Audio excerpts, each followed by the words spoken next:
Hello everyone, welcome to Wood Thailand. As you are a new employee or employee who changes to new roles. From now onward you will be trained on basic safety in the workplace, which is your right and role to be informed and act to ensure yourself and your colleagues stay safe in the workplace.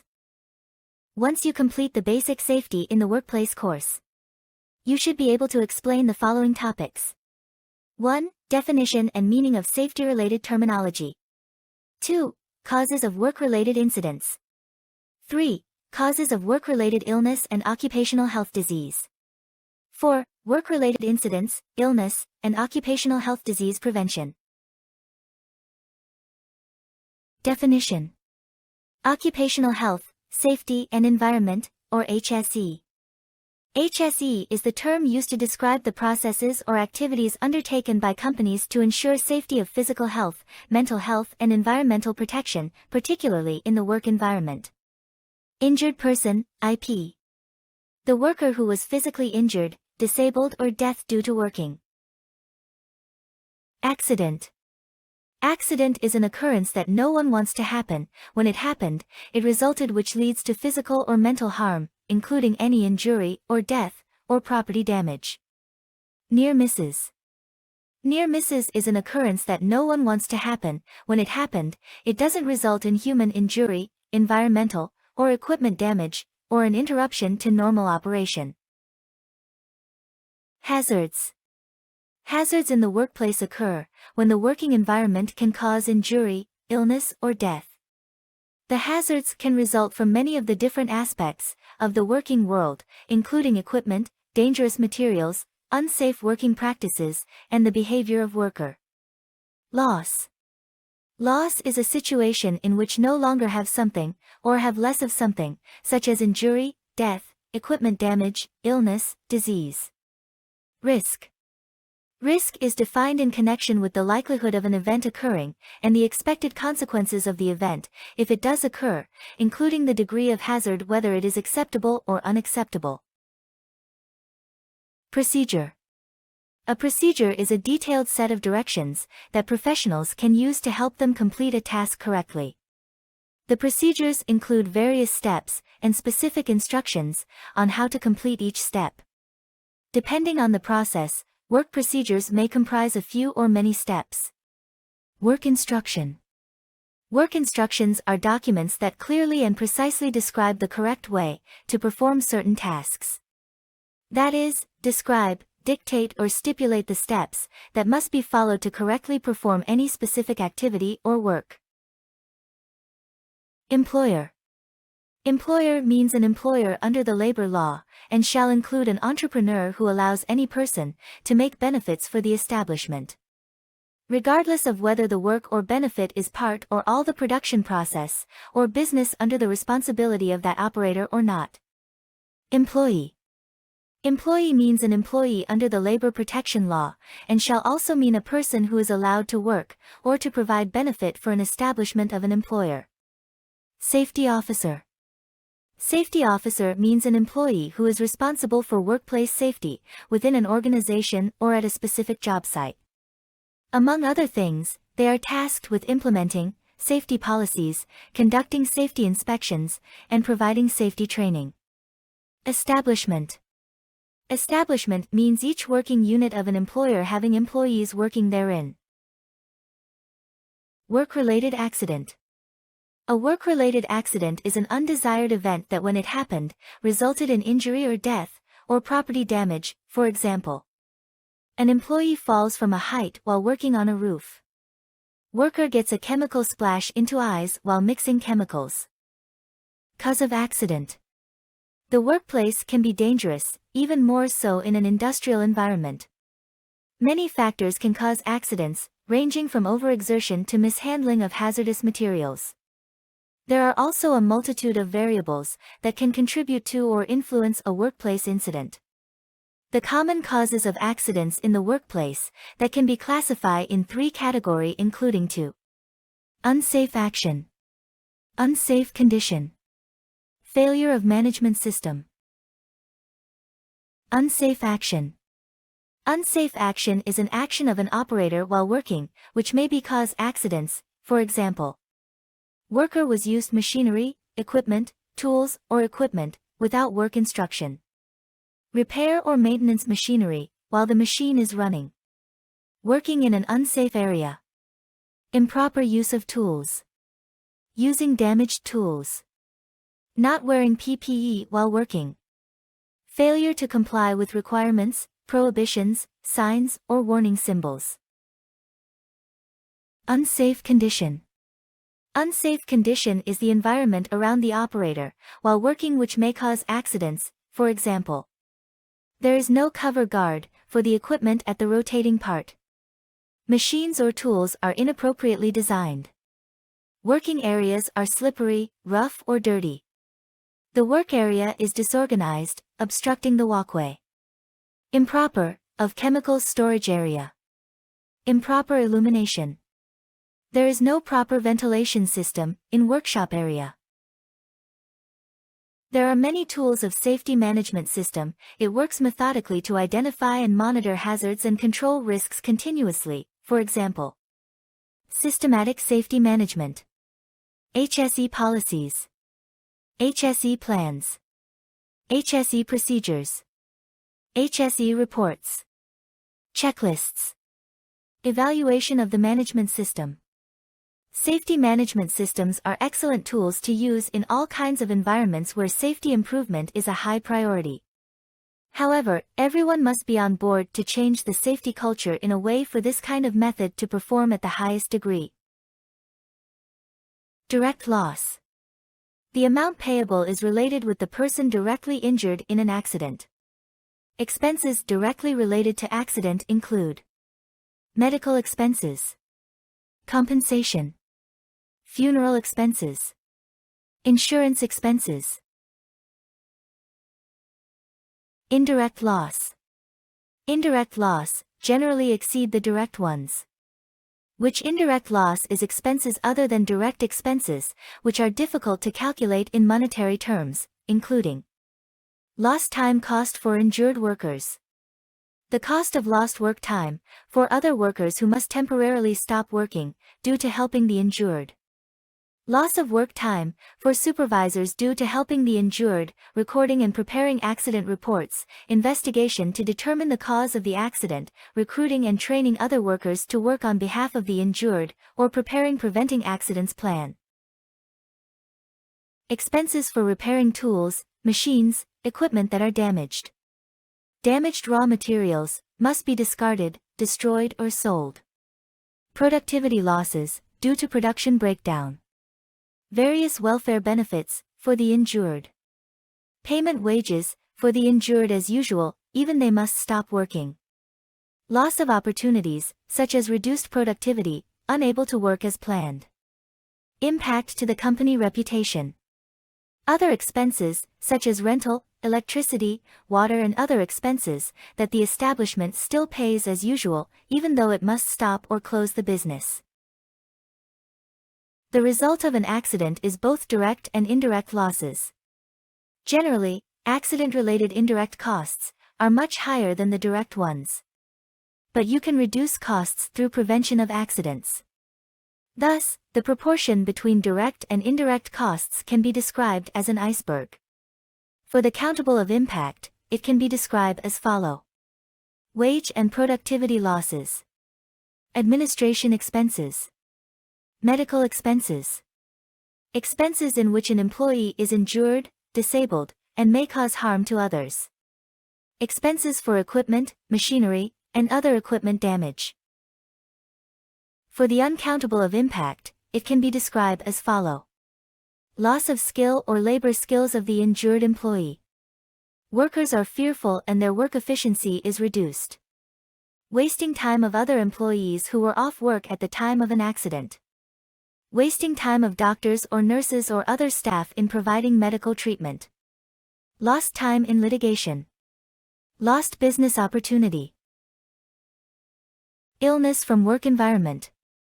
Environment that is potentially hazardous to health, which the 5 groups of working environments, is shown as follow. Physical environment. Such as heat, cold, light, loud noise, vibration, radiation and atmospheric pressure. Biological environment, such as viruses, bacteria, fungi, dust. Chemical environment, such as gas, vapor, smoke. Ergonomic environment, such as working with a work inappropriate postures, repetitive work. Social psychological environment, such as stress, work with haste, relationships between colleagues, compensation, and working hours. Physical environment. Physical hazards can affect those who work in extreme weather conditions or in harmful environments. Workers that are exposed to continuous loud noise, radiation, sun rays, and ultraviolet rays could be at risk, such as heat, cold, light and illumination, noise, vibration, radiation, atmospheric pressure. Chemical environment. Chemical environment are various chemicals, either raw materials, products, or waste. It may generally be in the form of gases, vapors, dust, fumes, aerosols, or in liquid. For examples of chemicals are carbon monoxide, hydrogen sulfide, lead, manganese, mercury, benzene, carbon tetrachloride, asbestos. These chemicals may enter the body by inhalation, ingestion, or absorption through the skin of worker. Biological environment.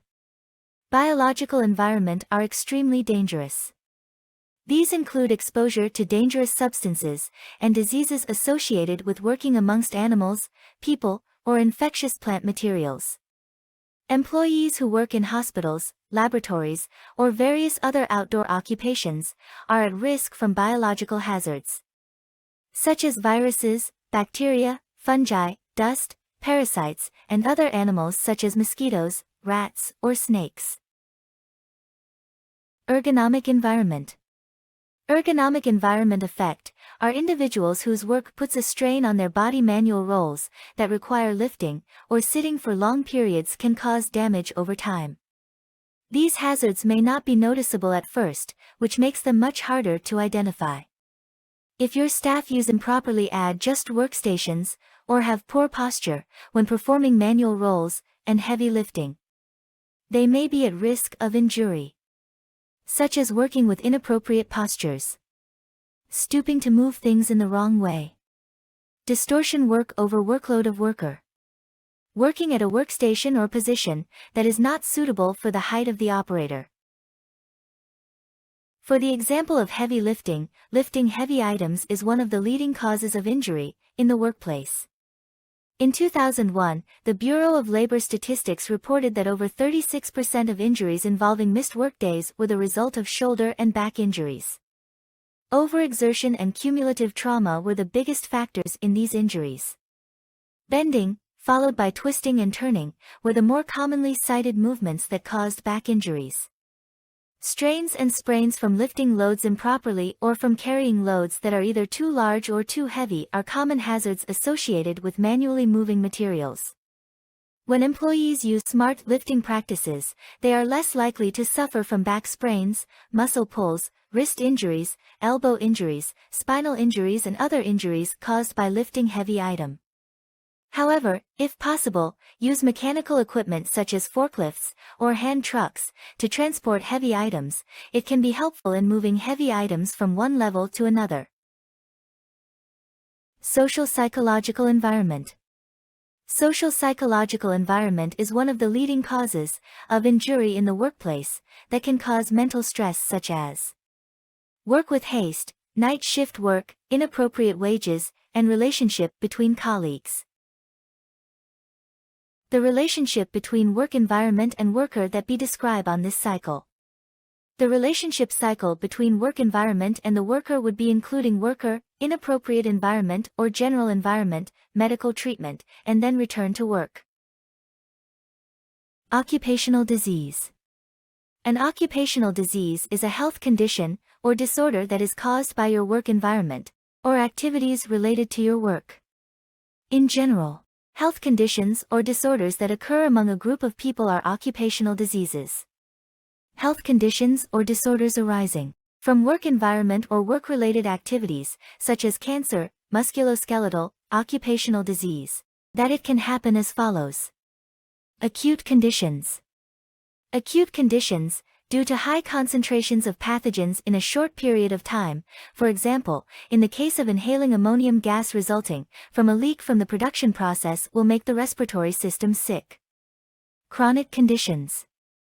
Chronic conditions, due to the accumulation of pathogenic factors gradually progressing for a long time, such as deafness from noise, dust, lung disease. Component of occupational disease that can happen as follows. Worker. Relevant factors of worker such as age, gender, genetics, nutritional status of each individual, congenital disease, susceptibility to disease, psychological, and behavioral components. Environment. The environment that is harmful to health can be divided into main groups as physical, chemical, biological, ergonomic, and social psychology. General environment. The general environment is an external factor that directly or indirectly stimulated, such as unhygienic housing conditions, climate, and economy. Hazard preventive and control measures. For elimination or reduction of potential hazards from work, to be eliminated or to an acceptable level, which should be proceed from measure 1 to measure 5, including to 1. Hazard elimination. 2. Substitution. 3. Engineering. 4. Management. 5. PPE. In general, more than one control measures are in place to effectively control hazards and reduce risks. In another thing, effective controls protect workers from workplace hazards, help avoid injuries, illnesses, and incidents, minimize or eliminate safety and health risks, and help employers provide workers with safe and healthful working conditions. The processes described in this section will help employers to prevent and control hazards identified in the previous section. To effectively control and prevent hazards, employers should comply with action as follows. Involve workers, who often have the best understanding of the conditions that create hazards and insights into how they can be controlled. Identify and evaluate options for controlling hazards using a hierarchy of controls.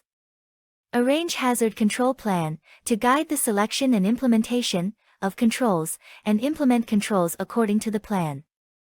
Develop plans with measures to protect workers during emergencies and non-routine activities. Evaluate the effectiveness of existing controls to determine whether they continue to provide protection or whether different controls may be more effective. Looking for new technologies for their potential to be more protective, more reliable, or less costly. Hazard elimination. Hazard elimination is the first measure to consider is eliminating the hazard, which is considered a best preventive measure because it reduces the risk of exposure to hazards that cause employees are least likely to be harmed, and permanent control, for example, using robots for operation process. Separate sidewalks between pedestrian paths and machine paths. Substitution measure. Substitution measure regarding safety control is modulate work instruction or replace them with less hazardous materials or equipment. It is a measure to reduce the risk of exposure to hazards. Makes the chance to be less dangerous from work. For example, consider choosing less hazardous chemicals instead of more hazardous chemicals. Using water-based paints instead of oil-based solvents. Working at ground level instead of working at height level. Engineering measure. Engineering measure regarding safety control is consider implementing controls with engineering controls methodology, for example, installation of cover guard for rotating parts of the machine. Installation of ventilation system for fabrication workshop. Reducing noise volume in workshop area. Using special tools for lift equipment instead of labor. Installation of handrails to prevent workers falling from heights while working on the scaffolding. Management measure. A safety management system within any aviation organization provides a systematic approach to managing safety. For the safety management system to be effective, there shall be the necessary organizational structures, accountabilities, responsibilities, policies, and procedures. An effective safety management system should enable an organization to identify hazards, assess risks, and can be the mechanism to continuously improve safety performance. Safety management in various methodology, for example. Provide appropriate information, knowledge, and training to employees. Arrange a daily equipment inspection, plan to always maintain equipment safe and available. Arrange a procedure of work permit system, prior working, in dangerous areas. Arrange a procedure of environment evaluation system, prior working, in dangerous areas. Arrange an annual health checkup program, for employees. Personal protective equipment, or PPE.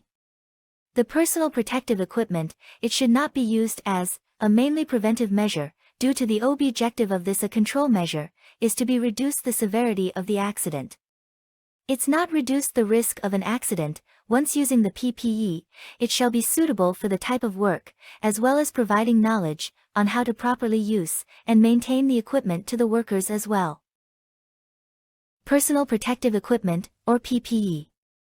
Personal protective equipment are products that the user can wear to be protected against risks at work, which statistics on fatal and major work accidents underline the importance of protection and prevention, for which personal protective equipment plays an important role. The standards for personal protective equipment are include as follow. International Organization for Standardization, ISO. European Standards, EN. Australia Standard and New Zealand Standard, AS/NZS. American National Standards Institute, ANSI. Japanese Industrial Standards, JS. National Institute for Occupational Safety and Health, NIOSH. Occupational Safety and Health Administration, OSHA. National Fire Protection Association, NFPA. Personal protective equipment is equipment worn to minimize exposure to hazards that cause serious workplace injuries and illnesses. These injuries and illnesses may result from contact with chemical, radiological, physical, electrical, mechanical, or other workplace hazards.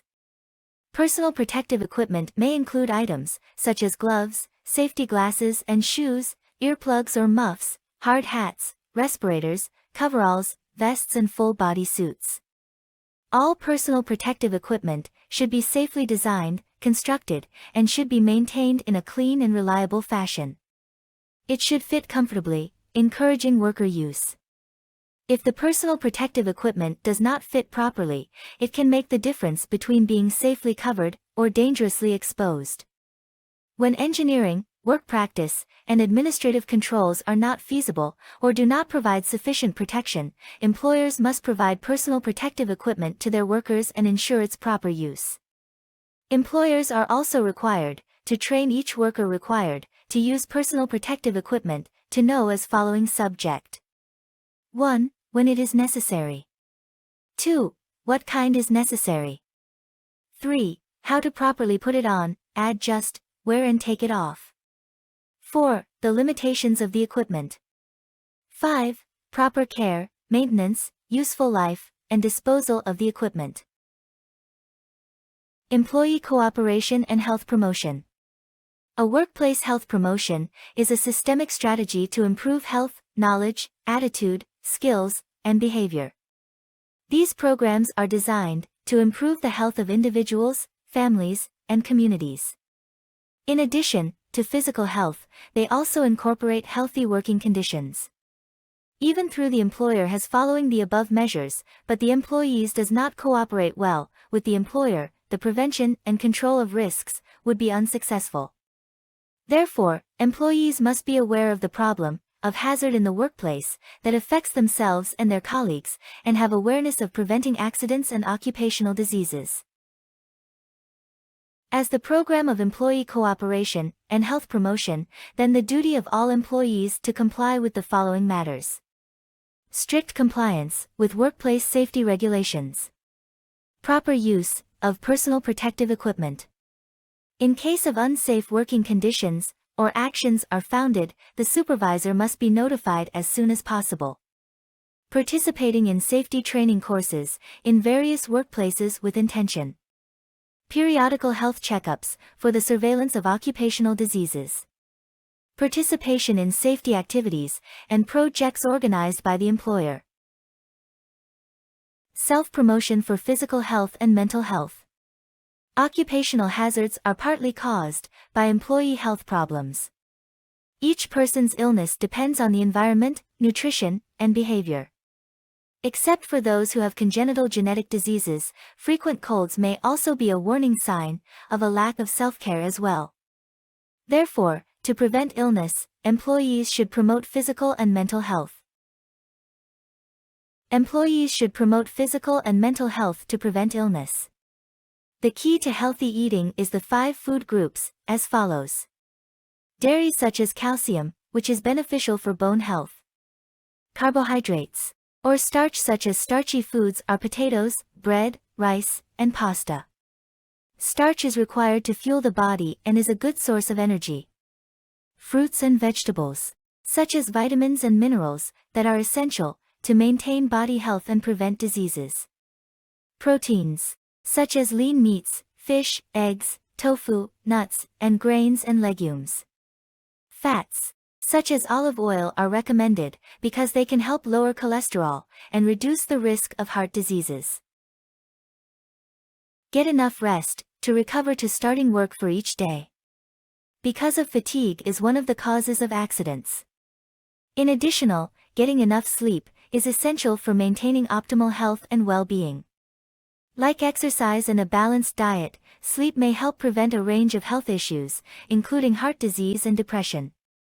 Researchers noted that sleep has links to several brain functions, including memory. Sleep disruption may affect memory processing and formation. Performance. People's performance at work, school, and other settings is affected by sleep disruption. This includes focus, emotional reactivity, decision-making, risk-taking behavior, and judgment. Cognition. By affecting stress hormones, sleep disruption may affect cognition. Relaxation with other activities because stress causes lack of concentration for work, which can cause accidents at work. Relaxation techniques are a great way to help with stress management. Relaxation isn't only about peace of mind or enjoying a hobby. It's a process that decreases the stress effects on your mind and body. Relaxation techniques can help you cope with everyday stress. And these techniques can help with long-term stress or stress related to various health problems, such as heart disease and pain. Whether your stress is spiraling out of control, or you've already got it tamed, you can benefit from learning relaxation techniques. Learning basic relaxation techniques is easy. Relaxation techniques are often free or low cost, pose little risk, and can be done nearly anywhere. Abstain from addictive, such as alcohol, cigarettes, drugs. Because drug addicts will have a deteriorating body, low disease resistance, this makes it more likely to have accidents than normal people.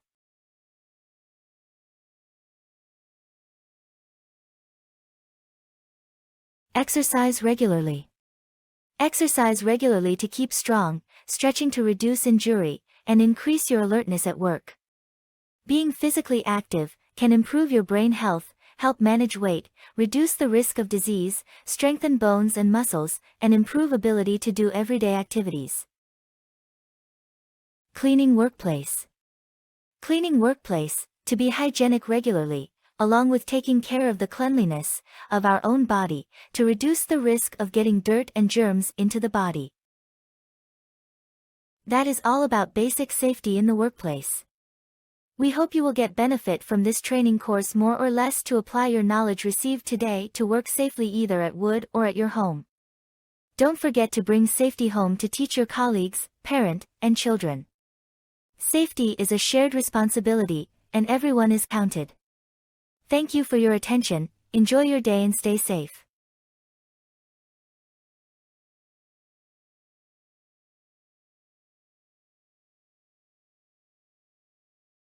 Hello everyone, thank you all for joining us today. As you can see on the screen, for our topic for today is safety law. Occupational health and safety law is a field of law that centers around the safety of employees at work. It is an area of law that creates and enforces regulations surrounding employment and labor. Occupational health and safety law is a body of law that requires employers to implement safety measures for the benefit of their employees. The purpose of occupational health and safety laws is to encourage and require safe working conditions with minimal risks for employees. It is an area of law that involves both implementing mandatory provisions created by governing authorities and undertaking voluntary risk analysis in order to ensure a safe workplace. For the purpose of this training, occupational safety, health, and working environment are standardized requirements that employers must implement in managing occupational safety at workplace for employees to work safely.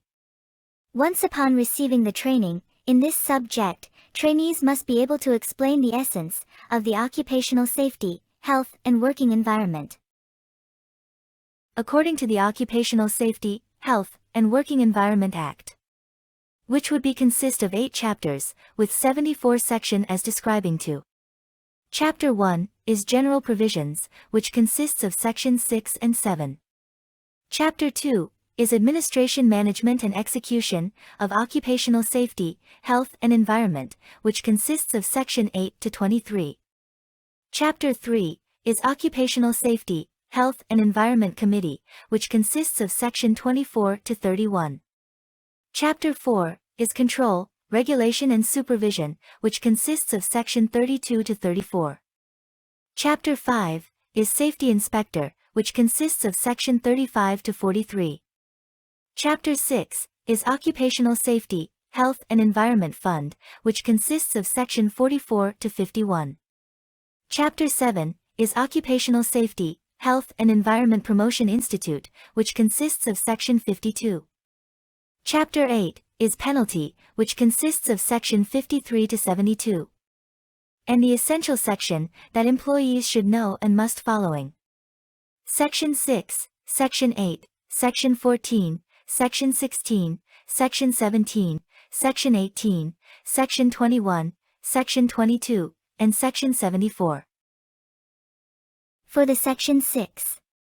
The detailed of this section, an employer shall have the duty to arrange and maintain the establishment and its employees in safe and hygienic working conditions and environment to support and promote the work operation of employees in order to prevent them from harm to life, physique, mentality and health.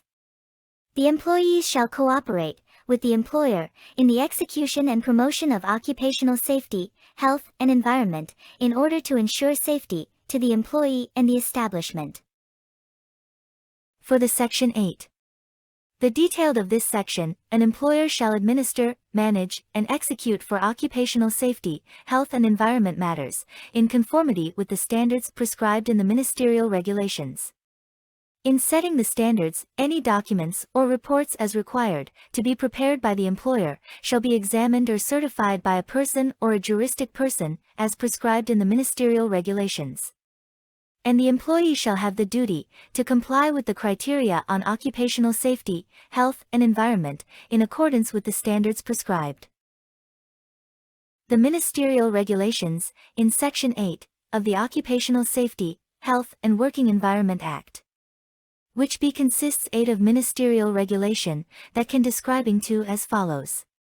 1. Ministerial Regulation on the Standard for Administration and Management of Occupational Safety, Health and Environment in relation to fire prevention and control. 2. Ministerial Regulation on the prescribing of standard for administration and management of occupational safety, health and environment in relation to hazardous chemicals.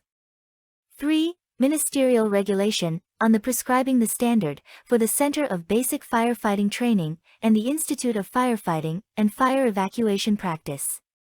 4. Ministerial Regulation on the prescribing of standard for administration and management of occupational safety, health and environment in relation to electricity.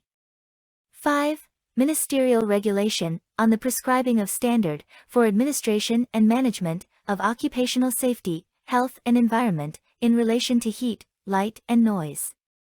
6. Ministerial Regulation, on the standard, for administration and management, of occupational safety, health and environment, in relation to fire prevention and control, in Number 2. 7. Ministerial Regulation, on the prescribing of standard, for administration and management, of occupational safety, health and work environment, in confined space. 8. Ministerial Regulation, on the prescribing of standard, for administration and management, of occupational safety, health and environment, in relation to diving work. Hazardous chemicals are frequently used in the workplace as raw materials, solvents, cleaning agents, catalysts, and for several other functions. These are normally classified according to the risk they pose to health and property, which be able to categorized as 1. Flammable or explosive, such as petroleum TNT and plastic explosives.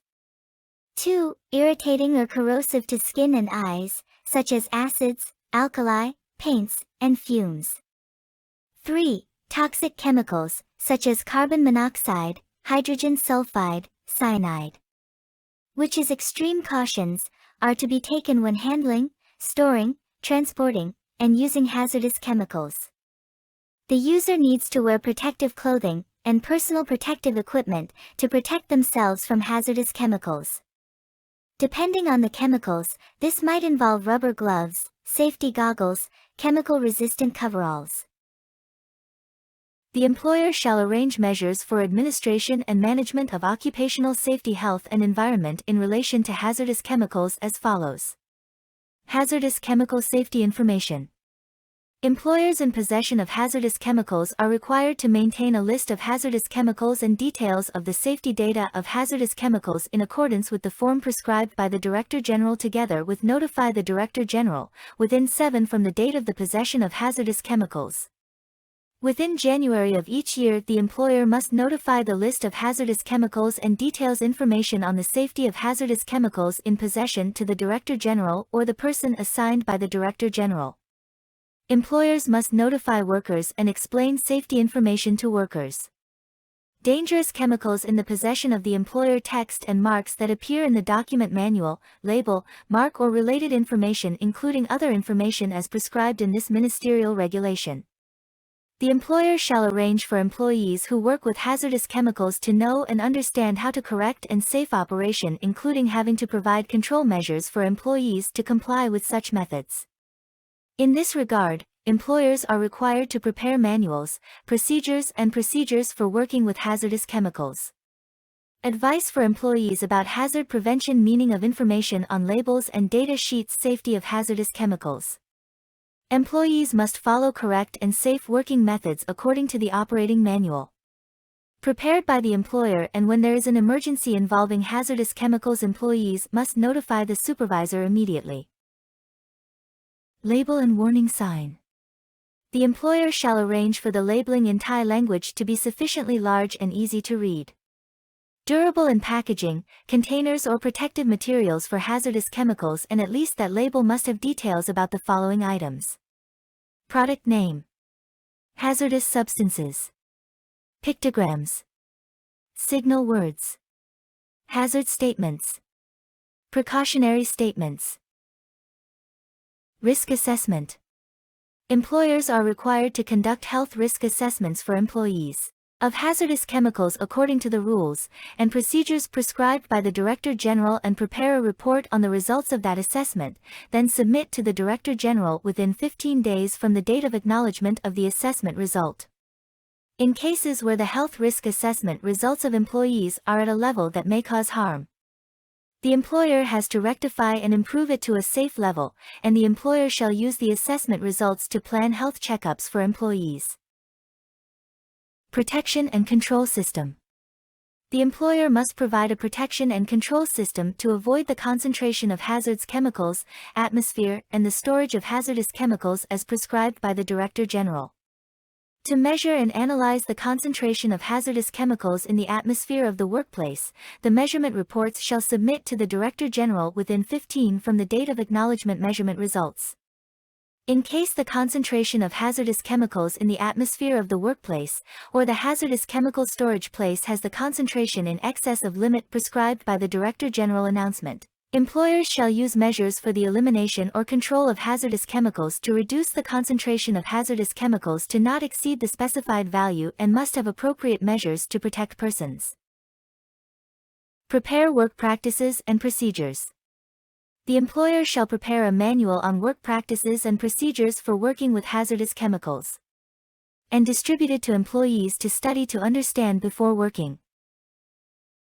The measures for administration and management regarding to electricity. The employer shall provide the electrical circuit diagram at the workplace, and all activities should be certified by engineer. If there are any changes from the original, must be taken corrective action to the plan is correct. Warning and tag.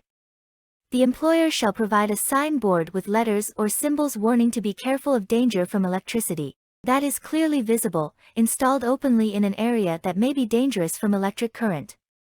It shall be in accordance with the prescribed in the industrial product standards. For warning tag with captions should be contain of the following subject. Procedures when encountering danger from electricity.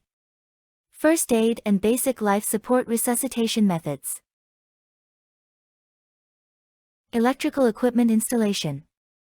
The employer shall arrange a key to prevent switching to prevent the switch from connecting the circuit when employees working on electricity, installation, inspection, repair, or maintenance of electrical systems. Lightning protection system. The employer shall provide a lightning protection system according to the Engineering Institute of Thailand or standards of the National Fire Protection Association United States, National Fire Protection Association, or International Electrotechnical Commission, other standards as announced by the Director General. Personal protective equipment and electrical safety equipment.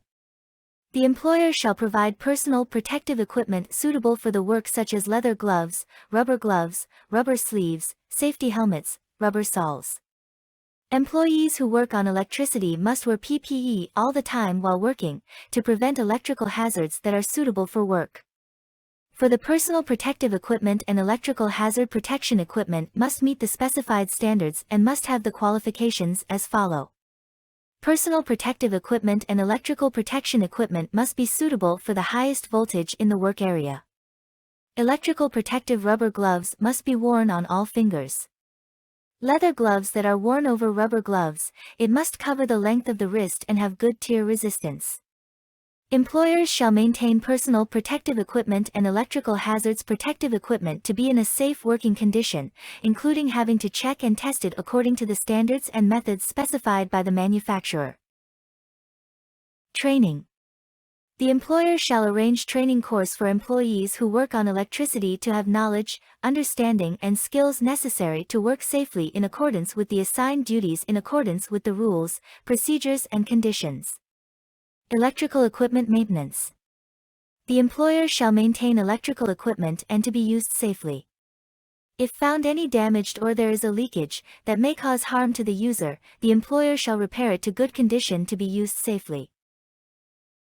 The measures for administration and management of heat, light and noise. The measures regarding to heat. The employer shall control and maintain the heat level within the workplace in which employees are working not to exceed the standard as follows. Work characterized as a light work shall have the average heat level of not exceeding 34 degrees Celsius. Work characterized as a medium work shall have the average heat level of not exceeding 32 degrees Celsius.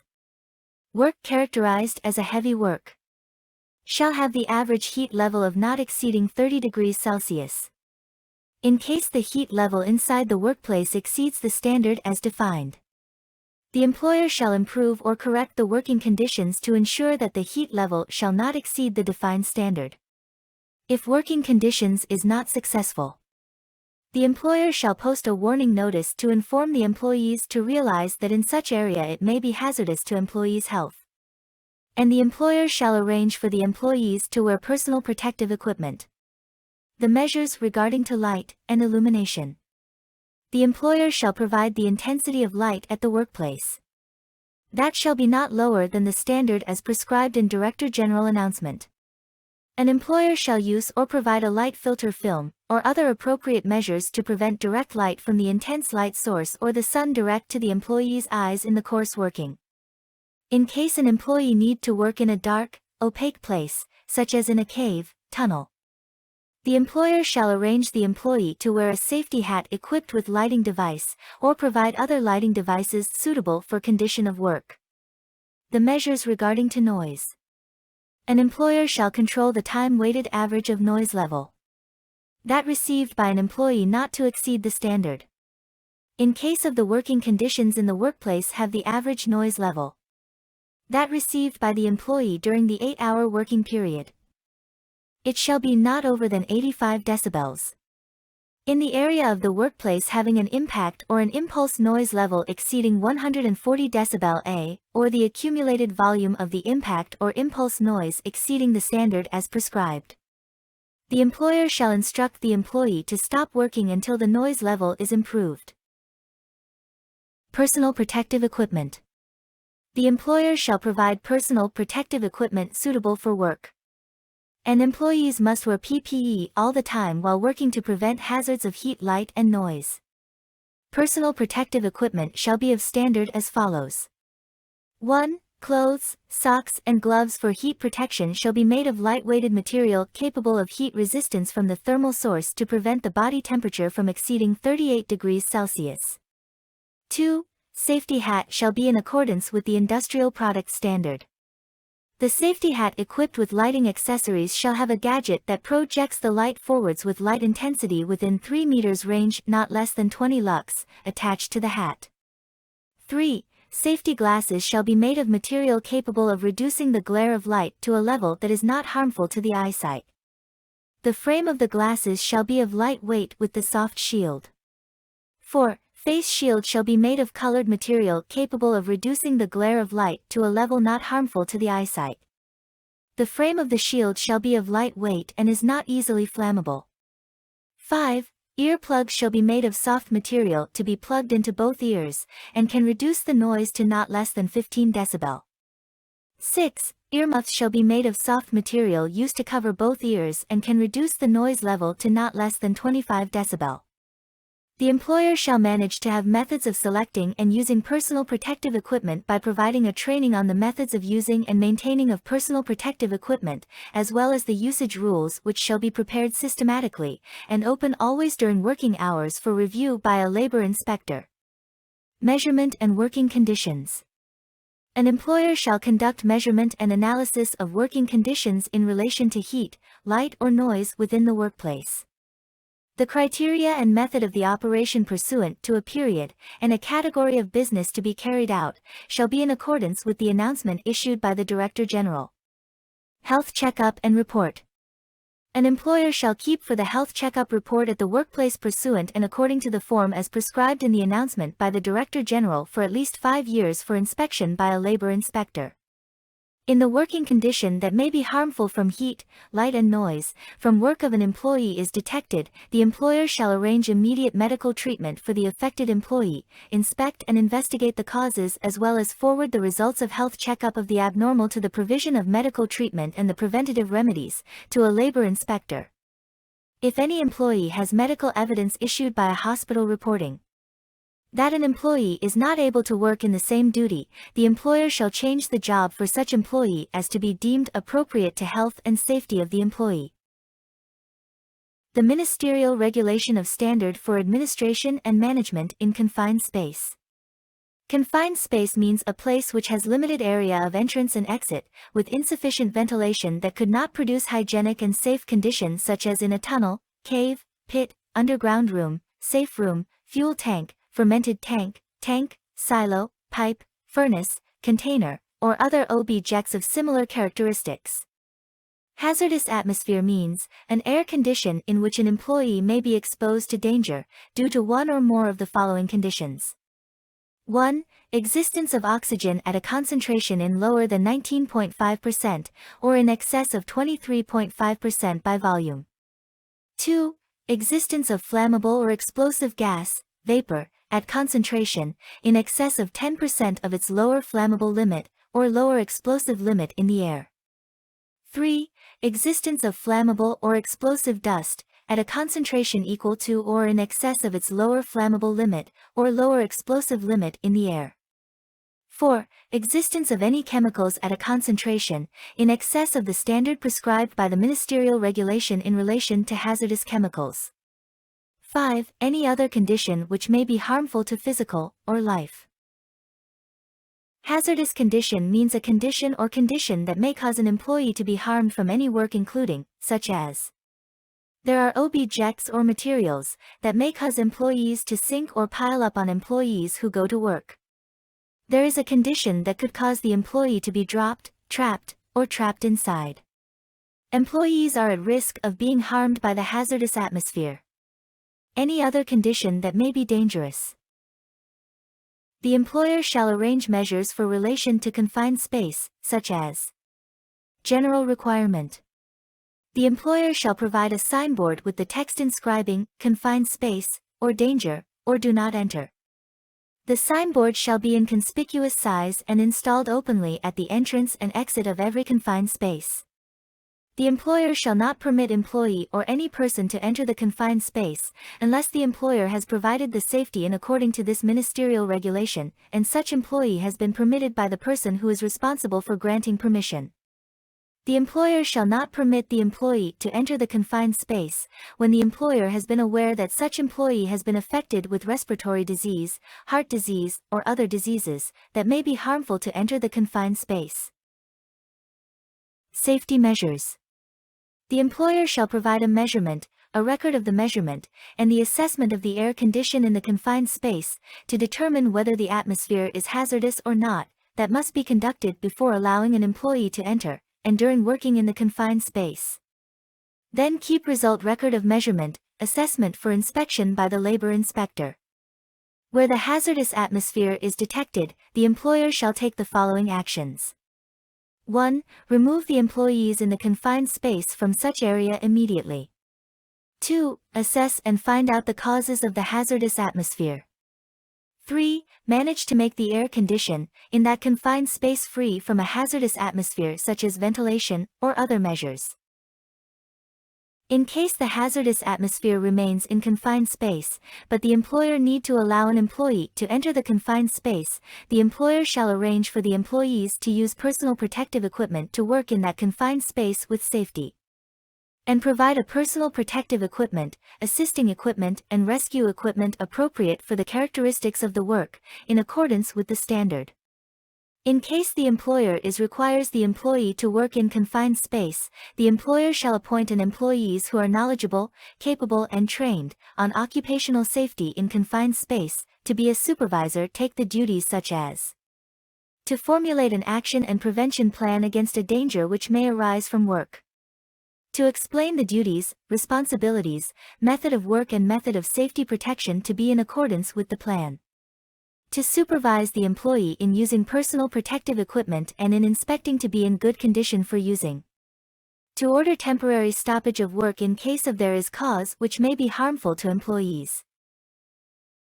Permit to work. The employer shall be responsible for granting permission to employees to work in the confined space. In this regard, the employer may authorize in writing employee who have trained on occupational safety in the confined space, to be the person responsible for granting permission on his behalf. And keep the letter of authorization at the workplace available for inspection by a labor inspector. The employer shall provide a work permit to employee in every time of working in the confined space. And shall post a copy of work permit letter at the entrance and exit of the confined space. And keep the confined space work permit at the establishment available for inspection by the labor inspector. Training. The employer shall arrange a training on occupational safety in confined space for all employees who perform work in confined space, including concerned persons to having knowledge, understanding, and skills necessary for safe working, and keep the evidence of training on occupational safety in the confined space available for inspection by labor inspector. The Ministerial Regulation of Standard for Administration and Management in Diving Work. Diving work means the work which is done underwater by diving. Diver means an employee who is skilled in diving work. Head of diver means a diver who is assigned by an employer to carry out all planning and supervising all diving works. Diver escort means the diver whose duty is to take care for and give assistance to the diver in performing the diving work. Ready to dive diver means the diver who is with readiness to dive and to help other divers who are performing the work underwater immediately in case of emergency. Controller of air supply and communications means the diver who is in charge of controlling of air supply system and communications with divers who are performing diving work. For this ministerial regulation, apply to the waterworks performed in deep water 10 feet up, but not more than 300 feet. If an employer wants an employee to do diving work at any location or to change the place of diving work, the safety inspector in the responsible area must be notified of that location at least 7 days in advance prior to work. Employers are required to arrange for workers to regular medical examinations and prepare an employee health checkup card in accordance with the rules prescribed by the Director General. Safety measures for diving work. Employers shall provide first aid and 100% oxygen with respirator mask to help employees who work throughout the period of the operation. An employee who does work may refuse to work at any time. If you see that the practice that time may cause danger to one's life, body, or health. Additionally, the workers must be skilled through training, qualification and experience as follow. 1. Understanding diving physics. 2. Using, inspecting, and maintaining diving equipment. 3. Using decompression. 4. Planning dives. 5. Communicating with other divers and people on the surface while diving. 6. General diving work.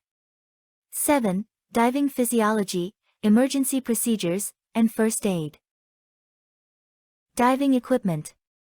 The appropriate diving equipment shall be provided by employers such as buoyancy control device, a regulator, mask, snorkel, wetsuit, defog, fins and booties, surface marker buoy, dive weight, if local diving, diving knife, surface marker buoy, dive light, tank bangers, compass, writing slates, first aid kit. The Ministerial Regulation of Standard for Administration and Management in relation to fire prevention and control. The employer shall provide a fire prevention and extinguishing system in the workplace according to this ministerial regulation and must supervise of the fire prevention and extinguishing system to be in a ready-to-use condition. In an establishment with 10 or more employees, the employer shall prepare a fire prevention and extinguishing plan. It shall be consisting of surveillance, training, campaigning fire prevention, fire fighting, fire evacuation and relief plan, including arrange measures for administration and management of fire prevention control as follows. Fire protection system and fire escape routes. The employer shall provide at least 2 fire escape routes for each floor of the building, which can safely evacuate all concurrent workers to a safe location in less than 5 minutes. An establishment with 2 or more floors of a building, or have area from 300 square meters or more, the employer shall provide a fire alarm system in every floor. The employer shall provide sufficient lighting for fire escape routes to evacuate employees leaving the building, including providing a backup power supply that can supply electricity for fire escape use with primary fire extinguishing equipment immediately in case of a power outage. Fire fighting. The employer shall provide a fire extinguishing system and equipment for use in extinguishing the fire that can adequately extinguish primary fires. All building area at least consist of as follow. Prepare a reserve of water for use in extinguishing the fire with amount of reserved water as specified in ministerial regulation. Water delivery system, water storage, and fire pump must be reviewed and certified by a legal engineer. Arrange for maintenance and inspection of fire fighting equipment to ensure that they are in good working condition. The inspection shall not be less than once a month or at the intervals specified by the manufacturer, and collect inspection results for safety inspectors to always review. Flammable and explosive materials management. If the employer has stores or transports flammable or explosive materials, it must, in order to prevent the occurrence of fire, in accordance with the safety law about hazardous chemicals. For the portable storage for liquid gas, the employer shall action as follows. 1. In the case of storing gas cylinders outside the building, must be stored in an open area, heat-protected area. 2. Don't have a temperature higher than the manufacturer specified, and there is measures to prevention damage that will occur from vehicles or other things. 2. Do not store gas cylinders near flammable materials. 3. There is a chain or other fastening the tank, to prevent it from falling over, and install the cylinder head cover for safety while moving. Fire safety actions and reports. The employer shall provide employees of not less than 40% of the number of all employees in each work unit of establishments to receiving basic firefighting training by the Department of Welfare and Labor Protection is the training provider. Additionally, the employer shall arrange for the actions regarding fire safety such as 1. The establishments with severe or intermediate rate fire risks must be managed by a fire prevention and extinguishing action group. 2. Employee who responsible for fire prevention and suppression shall be provided with training in prevention and fire suppression, use of firefighting equipment, first aid, and emergency rescue. 3. The employer shall arrange for all employees to practice fire fighting training at least simultaneously once a year. The Ministerial Regulation of Standard for the Center of Basic Firefighting Training and the Institute of Firefighting and Fire Evacuation Practice. As we know that, the employers shall arrange for all employees to practice fire fighting and fire evacuation together at least once a year, which the Department of Welfare and Labor Protection is the training provider. Which, the report of practice fire fighting and fire evacuation, is in accordance with the report form, as prescribed and notified by the Director General. For the Section 14. For the Section 14 would be described to, in the case where an employer requires an employee to work in a working condition or environment, which may be harmful to life, physique, mentality, and health of the employee. For this case, the employer shall notify the employee of the danger, which may arise from work, and shall distribute work manual to every employee, before commencing working. For Section 16. For the Section 16 would be described to, an employer shall provide an occupational safety, health and environment training in order to safely administer, manage and execute the occupational safety, health and environment, for executive employees, supervisors and all employees. In the case of employees joining a new job, changes the work responsibility, workplace, or machinery or equipment, which may harm the life, physique, mentality, and health of the employees, the employer shall provide a training for every employee before commencing work. The training shall be in conformity with the criteria, methods, or conditions, as prescribed by the Director General as follow. There is a training period of 12 hours for executive-level employees. There is a training period of 12 hours for supervisor-level employees. There is a training period of 6 hours for general employees and new employees. There is a training period of 3 hours for employees who change jobs, change workplace, or change machinery. For Section 17. For the Section 17, an employer shall post warning symbols and occupational safety, health and environment-related signs, including the statement on rights and duties of the employer and the employees, as prescribed by the Director General, in a conspicuous location at the establishment. Which the employer shall post danger warning symbols and safety signs, to suit with environment conditions, in a visible location at the workplace. Section 18. For Section 18, in the case where there are multiple establishments at the premises, every employer of the establishments at such premises shall have the duty to collaborate in the execution of occupational safety, health and environment, in conformity with this ministerial regulation. Additionally, employees working in the establishment, including employees working in other establishments not belonging to the employer, shall also comply with the criteria on occupational safety, health and environment, applied to such establishment. Section 21. For Section 21, the employees shall have the duty to supervise the working environment in accordance with the standards as prescribed in the ministerial regulations, in order to bring safety to life, physique, mentality and health, considering the conditions of the work and responsible areas. In the case where an employee is aware of a defect or damage and unable to rectify it by himself, the employee shall inform the safety officer or a supervisor, and such safety officer and supervisor shall notify the employer in writing as soon as possible. In the case where the supervisor is aware of a defect or damage, which may be harmful to life, physique, mentality, and health of the employees, the supervisor shall immediately take an action to prevent such harm, within the area of his responsibility or the scope assigned to him. In case the action cannot be taken, the supervisor shall inform the executive or the employer to resolve the issues as soon as possible. Section 22. For Section 22, an employer shall provide the employees with and require them to wear personal safety protection equipment in accordance with the standards prescribed and notified by the Director General. Which the employees shall have the duty to wear the personal protection equipment in accordance with the condition of the work throughout the working period. In the case where the employee fails to wear personal protection equipment, the employer shall order that employee to stop working until the employee wears such personal protection equipment.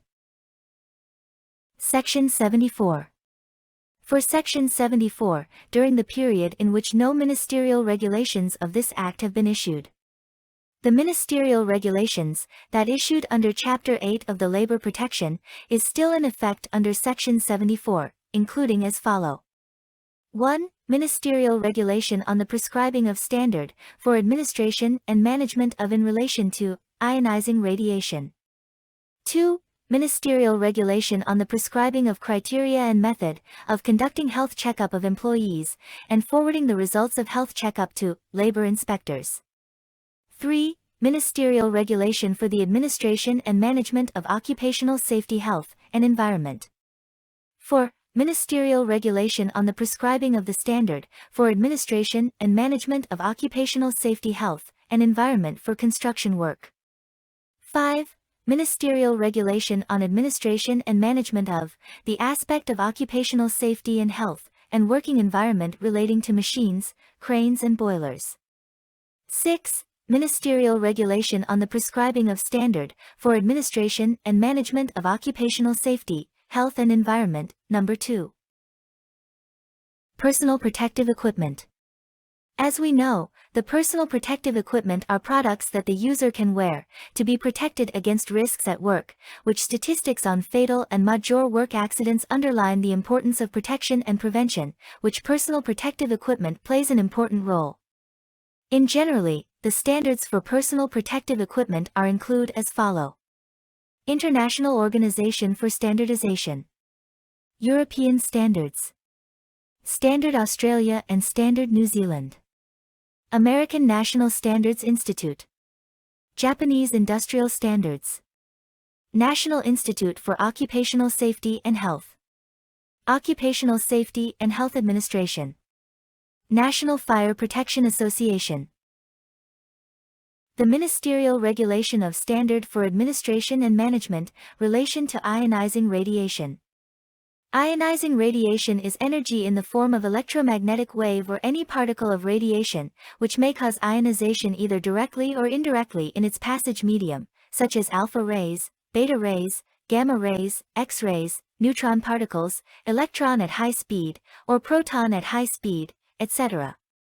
Source is any material which emanates radiation by disintegration of nucleus or can cause radiation by other means irrespective of the source, either of the sealed or the unsealed type.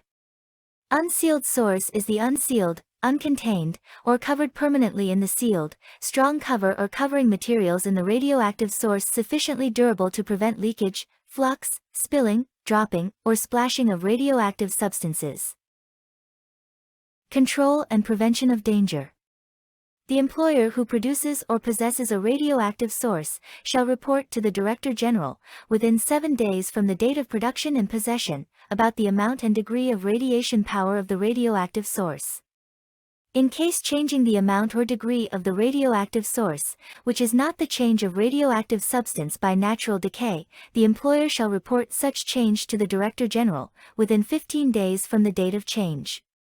The employer shall manage and control area by setting up a fence, enclosure, or the boundary line, including to build up a signboard with the text, "No entry" or "Dangerous radiation," at least in Thai language in black letters on a yellow background, then have it displayed clearly in such area.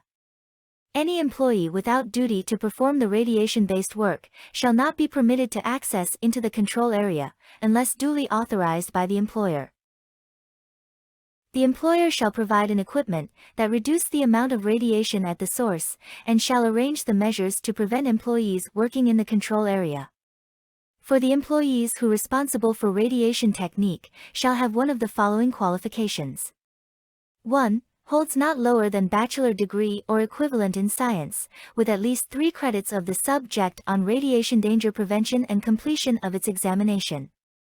2. Undergone a training course on radiation danger prevention, and completion of its examination provided by the Office of Atoms for Peace, Ministry of Science and Technology, or other institutes recognized by the Department of Labor Protection. Sign, labels and danger warning signals. The employer shall manage to have danger warning sign clearly and visibly posted in the area of radiation, in the area of high radiation, in the area of radioactive substance, any rooms in which radioactive substances are stored.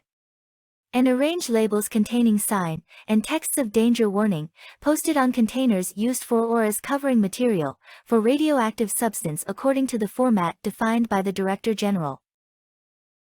Notification and report of incident. In case of damage, defect, cracks or loss of the radioactive sources, which may cause leakage of emergency radiation incident, which may cause hazards, illness or death of an employee, the employer shall notify the mentioned incident to the Director General as soon as possible. Which, notification of incident by the employer shall be made either by facsimile transmission of text, or by telephone. In case of inconvenience to do so, the notification may be made by other means to pass the message as soon as possible. Personal safety protection. The employer shall provide personal protective equipment, such as helmet, fabric glove or rubber glove, a pair of shoes, cloak made of cotton or rubber, goggle, air filter, breathing apparatus, or other necessary equipment with properties capable of protecting against the radiation to enter the body to be used, or worn by the employee throughout working hours, in relation to the source of unsealed radiation according to the condition and characteristics of work. Training. The employer shall provide training to employees who working in relation to radiation, to enhance their understanding and awareness of danger, and method to prevent danger from radiation, before resuming the duty according to the criteria as prescribed by the Director General. The Ministerial Regulation of the Standard for Administration and Management for Construction Work. For the Standard for Administration and Management for Construction Work, there are consist of 15 categories as follow. 1. General work. 2. Construction area. 3. Electrical work and fire protection work. 4. Drilling and mining. 5. Construction work with piles and walls. 6. Steel support. 7. Machinery and crane. 8. Temporary material handling elevators and temporary passenger elevators. 9. Wire ropes and pulleys. 10. High-level temporary corridor. 11. Work at height. 12. Tunnel work. 13. Construction work in the water. 14. Demolition work. 15. Protection of personal safety. Construction work is the operation concerning the construction of all structures, such as buildings, airports, railways, tramways, roads, tunnels, piers, docks, beams, piers, bridges, waterways, water supply, fences, walls, gates, the termination of the vehicle and includes additions, repair, maintenance, modification, or demolition. General requirement of construction work. The employer shall arrange the construction site area to be stable and strong, which can support the weight of machinery and equipment, to be safely. The employer shall arrange for a supervisor to inspect safety in every step of the work. The employer shall provide sufficient emergency lighting in the construction area for use during power outages. Employers shall provide training to employees on work, such as the use of machinery various signal. Electrical and fire protection work. Electrical and fire protection work, which is regarding to the installation and electrical system supply in the construction area, the employer shall provide a schematic diagram of the electrical circuit, which is certified by an engineer, and the employer shall keep the plan for the labor inspector to always inspect, including a range engineer to supervise the installation and operation to meet the standards of the Engineering Institute of Thailand. The construction of a building, with a height of 15 meters, or total area of every floor exceeding 2,000 square meters, the employer must provide a fire alarm system that can be heard throughout the building. Drilling and mining work. For the general requirement of drilling and mining work or excavating holes, pits, ditches, and similar works, where there is a danger of falling, the employer shall provide a metal sheet, or other strong material, to cover the area and arrange a wooden fence, or metal fence to a round area. Pile work. The employer shall arrange an engineer to supervise the weight-bearing test of the pile, as well as the method, procedure, and equipment in the test are examined, such as jacks, gauges, and anchor piles, loading platform, beam. By showing a list of all equipment strength calculations to carry the testing safely, including provide a sign clearly indicating the area where the weight of the pile is tested and prevent other persons entering that area. Machinery. The employer shall supervise all machinery and equipment used in the construction work to be a safe working condition, according to annual certification examination, based on types and categories as prescribed by the Director General. In the event of a malfunction of machinery or equipment, it may cause danger. The employer shall arrange repairs immediately and prohibit employees from using that equipment. Crane. The employer who uses the crane shall comply with the specifications of the crane and the instruction manual specified by the crane manufacturer. In assembling, testing, maintaining and inspecting the crane, the employer shall also comply with the details, characteristics, and instruction manual. The employer shall provide a warning sign or tag to indicating the weight limit and post it on the crane to clearly visible for the crane operator. The employer shall provide signals for the use of cranes that are understandable among the involved parties while crane working. Temporary elevators. In assembling, installing, testing, operation, maintenance and inspecting the elevator, the employer shall comply with the specifications of each type of elevator and the instruction manual prescribed by the lift manufacturer. If there is no description of such features or instruction manual, the employer shall comply with the specification details or the manual that the engineer has set up in writing, including to post a sign showing the maximum load for the temporary elevators for materials and the sign to indicating the maximum load and number of passengers for the temporary passenger elevators clearly inside and outside. Wire ropes and pulleys. The employer shall arrange a daily inspection of the hoist's readiness. If any part is damaged, it must be repaired before use. Then inspection result document must be available for review by the safety inspector. The employer shall provide preventive measures and clearly signs prohibiting the use of hoist by persons involved during hoist testing, maintenance, and inspection. In case of a hoist with a lifting capacity 1 ton or more, the employer shall arrange test of the hoist's components and equipment at least once a year. Then the test result document shall be provided to the safety inspector. Ministerial Regulation on Administration and Management Standards, relation to the machine, crane, and boiler. The regulation standardizes operations with machines, cranes, and boilers in order to improve the safety at workplace, which consisted of 4 chapters as following. Chapter 1, Machines, which consist of 7 parts as including Part 1, General Provision. Part 2, Press Machine. Part 3, Electric Welding Machine and Gas Welding Machine. Part 4, Forklift. Part 5, Lift. Part 6, Machine for lifting perron to work at height. Part 7, Pulleys. Chapter 2, Crane. Which consist of 5 parts as including. Part 1, General Provision. Part 2, Overhead Crane. Part 3, Tower Crane. Part 4, Mobile Crane. Part 5, Devices related to crane. Chapter 3, Boiler, Thermal Fluid Heater, Pressure Vessel, and Compressed Gas Cylinder. Which consist of 5 parts as including. Part 1, General Provision. Part 2, Boiler. Part 3, Thermal Fluid Heater. Part 4, Pressure Vessel. Part 5, Compressed Gas Cylinder. Chapter 4, Personal Safety Protection. Compressed gas cylinder is defined as a seamless pressure vessel, with capacity ranging from 0.5 liters to 150 liters. And non-seamless pressure vessel, with capacity ranging from 0.5 liters to 150 liters. Excluding a vessel for liquefied petroleum gas, compressed natural gas, and liquefied natural gas. Requirements for the employer. The employer shall manage the environment at the workplace of the place, not to be harmful against the health and safety of employees. Which the employer is responsible for ensuring that a machine-operating employee comply with the follow guidelines. 1. Wear neat and fitted clothes. 2. Do not wear jewelry. 3. Gather excessively long hair or do something else with it to keep it safe. The employer shall comply the follow guidelines. Prepare operating instructions.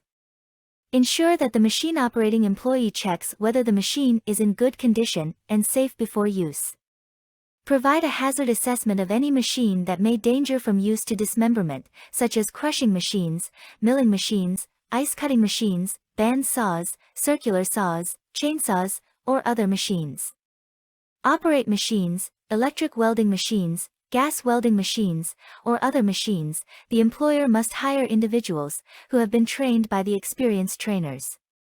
Provide, maintain and repair the protective device or personal protective equipment in a good functioning condition.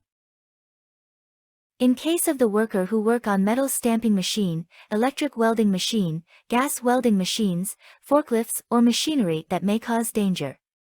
The employer shall maintain and supervise the equipment to prevent danger from the machine, in a condition that can prevent danger such as 1. Install cover guard at rotating part, or dangerous part of machine.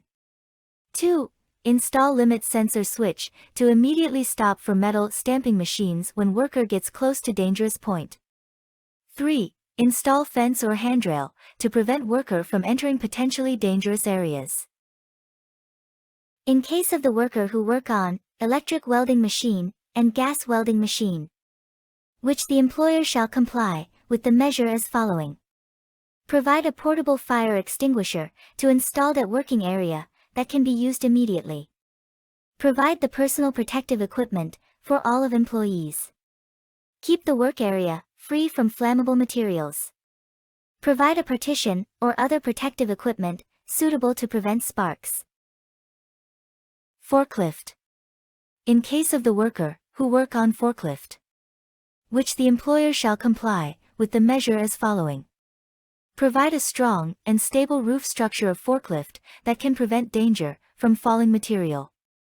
Arrange the signals to indicating the coordinates of the forklift that ability to lifting safely. Inspect the forklift to be in a safe working condition before use and maintain the inspection results for the labor inspector to review. Provide sound or lighting alarms as appropriate for while working. Elevator. The employer shall comply with the measure regarding to elevator as following. Prepare work instructions manual to explaining the operation step of the elevator and asking for help if somebody is stuck in the elevator. Provide work instructions for recusing, keep in the mechanical room and the elevator operator's room. Provide a prohibition or warning on using the elevator, to post it at the door outside of the elevator. Arrange for a daily inspection of the elevator before use.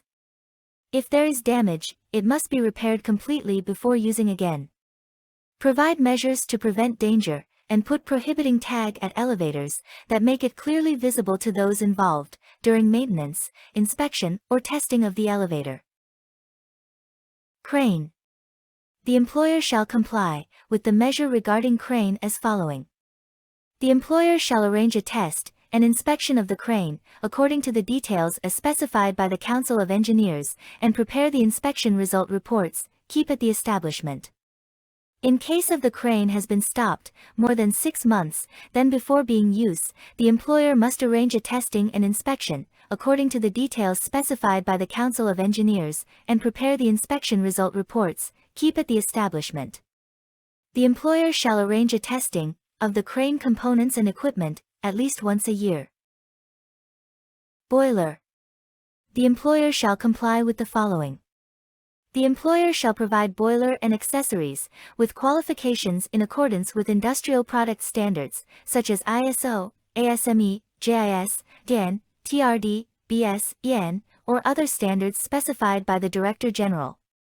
The employer shall provide boiler instruction manual and problem-solving instruction, posted it to the area where employees be able to see clearly. The employer shall arrange a boiler operator with specific qualifications, such as having completed a boiler operator training course, which certified by a government institute, state enterprise, or as prescribed by the Director General. The Ministerial Regulation on Criteria and Method of Conducting Health Checkup for Employees and Forwarding Health Checkup Result to Labor Inspectors. Health checkup is the physical and mental states checkup, according to medical method, as to ascertain the suitability of and the work-related effects on health of the employees. Risk factor-related work is the work which the employee performs in relation to hazardous chemical substances, as prescribed in the announced of the Minister. Toxic microbe, which may be a virus, bacteria, fungus or other biological organisms, as prescribed in the announced of the Minister. Radioactivity. Heat, cold, vibration, atmospheric pressure, light, noise, or other environments, which may be hazardous for employees. Health checkup. For the employees who work with risk factors, the employer shall provide health checkup to be conducted by a licensed medical practitioner who is specialized in occupational medicine or who has undergone a training on occupational medicine. By completing the first health checkup for employees within 30 days from the first day the employee is employed, and the subsequent health checkup shall be conducted at least once a year. In case the characteristics or the condition of work is related to risk factors and needs health checkup in different period, the employer shall avail health checkup for the employees according to such period. In case the employer changes the employee's dangerous job to be a different one, the employer shall provide health checkup for such employees within 30 days from the date of the job change. Recording, reporting and forwarding the results of health checkup. For the purpose of health checkup of the employee, the medical practitioner who conducts a health checkup shall record the results of health checkup by indicating the practitioner's explanation of the employee that may affect to the characteristics of the employee, together with the signature of the doctor on the date of the checkup such medical explanation.